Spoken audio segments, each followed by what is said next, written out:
स्वामी विवेकानंद जी कहते थे कि जब कोई इंसान किसी काम को लेकर ज्यादा घबरा जाते हैं या घबराहट की स्थिति में हो जाते हैं तो आपको समझना होगा कि ये घबराहट सिर्फ आपके मन का भ्रम है और कुछ नहीं। आप इसे अपने अंदर से बाहर निकाल सकते हैं। बस आपको अपने अंदर के उस मन से इस बात को सोचना होगा कि मेरे मन में किसी काम को लेकर जो घबराहट होती है इससे इस संसार पर क्या प्रभाव पड़ता है। विवेकानंद जी कहते थे कि मनुष्य को घबराने से यह दुनिया नहीं घबराती है, यह पूरा संसार स्थिर है। यह घबराहट तो सिर्फ आपके मन में होती है, ना ही ये दुनिया पलटी है। सिर्फ आपका मन पलट गया है, केवल आपका मन अस्थिर हुआ है। घबराहट आपके मन के विचारों में है, यह सच्चाई है। जब आप किसी बात को लेकर घबराते हैं तो इसका मूल कारण है कि उस बात या वस्तु या उस मनुष्य की कीमत को आप कई गुना आंक लेते हैं, इसलिए आप घबरा जाते हो।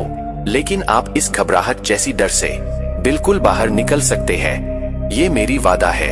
आपको अपनी मन की उस प्रचंड शक्ति को जगाना पड़ेगा जो आपके मन की चेतना में कहीं गुम हो गई है। इसके लिए आपको जब घबराहट हो तो आपको बिल्कुल शांत हो जाना है और आपको अपने अंदर महसूस करना है कि मेरे अंदर ये घबराहट क्यों हो रही है, मैं किसी काम को लेकर घबरा क्यों जाता हूँ।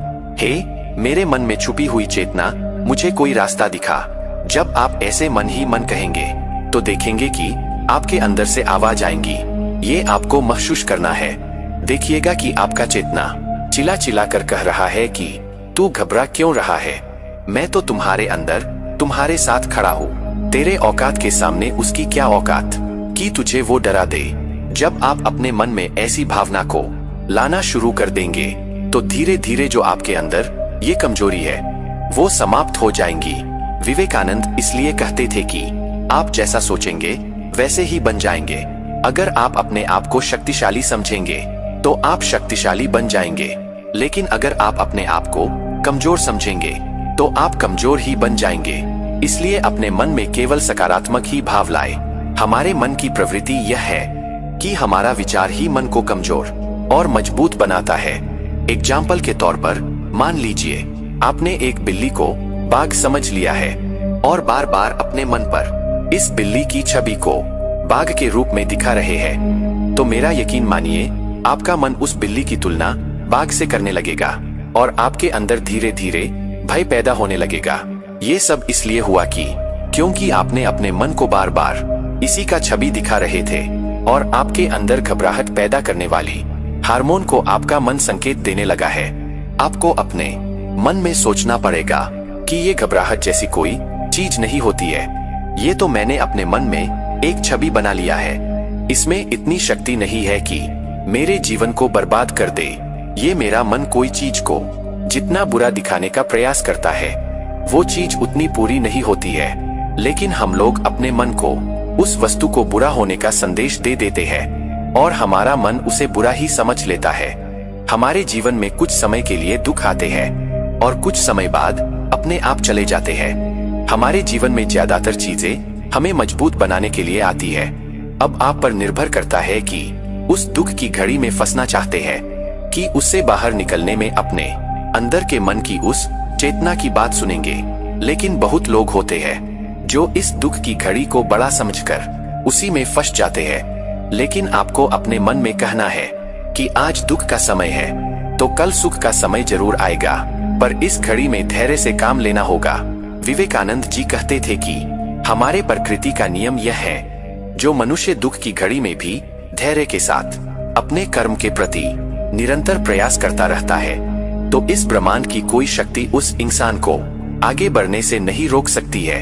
जीवन में कितनी ही बुरी परिस्थिति क्यों ना जाए, या किसी काम में बड़ा नुकसान हो गया हो, या किसी को खो दिया हो, या अपने जीवन में कुछ पाना चाहते थे और वो चीज नहीं मिला, इसकी चिंता किए बिना आपको सिर्फ आगे बढ़ना है। आपको अपने मन में सोचना है कि ईश्वर ने मुझे इतना काबिल बनाया है कि जीवन के कठिन से भी कठिन समय में जीत सकता हूँ। ये सब बातें आपके मन के विचारों पर निर्भर करता है। स्वामी विवेकानंद जी कहते थे कि इस संसार में ना कोई आपको आगे बढ़ा सकता है, ना ही कोई आपको आध्यात्मिक बना सकता है। वो आप ही है जो अपने आप को उस बुलंदी के शिखर पर पहुंचा सकते हैं और कोई नहीं है। क्योंकि आपके अंदर इस संसार की सारी शक्तियां मौजूद है और इस ब्रह्मांड ने आपको इतना ताकत दी है। आपके जीवन अगर दुख आ जाए तो दुनिया के लिए इस प्रकृति को कुछ समय के लिए अपनी माँ समझ लो और इस प्रकृति माँ की गोद में छुप जाओ कुछ समय के लिए और संकट के समय में पूरी तरह से इस प्रकृति माँ पर निर्भर हो जाओ। मेरे जीवन में अब जो कुछ भी होगा वह देख लेगी। हम तो संकट के समय में बहुत प्रयास कर लिए, अब तो प्रकृति माँ को देखने दो, संभालने दो। स्वामी जी के अनुसार मनुष्य से जब परिस्थितियां कंट्रोल में नहीं होती है तो इसलिए घबराहट हो जाती है। इसलिए कुछ समय के लिए जीवन में जो कुछ हो रहा है उसे होने दो और अपने आप को समर्पित कर दो उस प्रभु को जिसने आपको जीवन दिया है। उस ईश्वर से मन ही मन प्रार्थना करो कि हे प्रभु, अब नहीं संभाल पा रहा हूँ अपने जीवन को, मैं अपने जीवन से बहुत घबरा गया हूँ और बहुत चिंता में पड़ गया हूँ। मेरी जिंदगी बहुत तकलीफ में है, अब आप ही मेरे जिंदगी को संभालो। अब मैं मुक्त हूँ, मैं अपने जीवन में कर्म करने से पीछे नहीं हटूंगा, पर हे ईश्वर, मेरे जीवन को कैसे संभालना है, कैसे सही करना है, वो आप पर सौंप दिया हूँ। आज से मेरा जीवन आपको समर्पित, आपकी भक्ति को समर्पित। मैं सिर्फ आपके लिए जीऊंगा और किसी के लिए नहीं जीऊंगा। और इस बात को आपको सिर्फ बोलना नहीं है, आपको महसूस करना है। मैं अपने जीवन की इस गाड़ी को चला नहीं पा रहा हूँ, मेरे जीवन की सड़क बहुत खराब हो गई है, लेकिन आप मेरे इस जीवन के गाड़ी के प्रोफेशनल ड्राइवर है।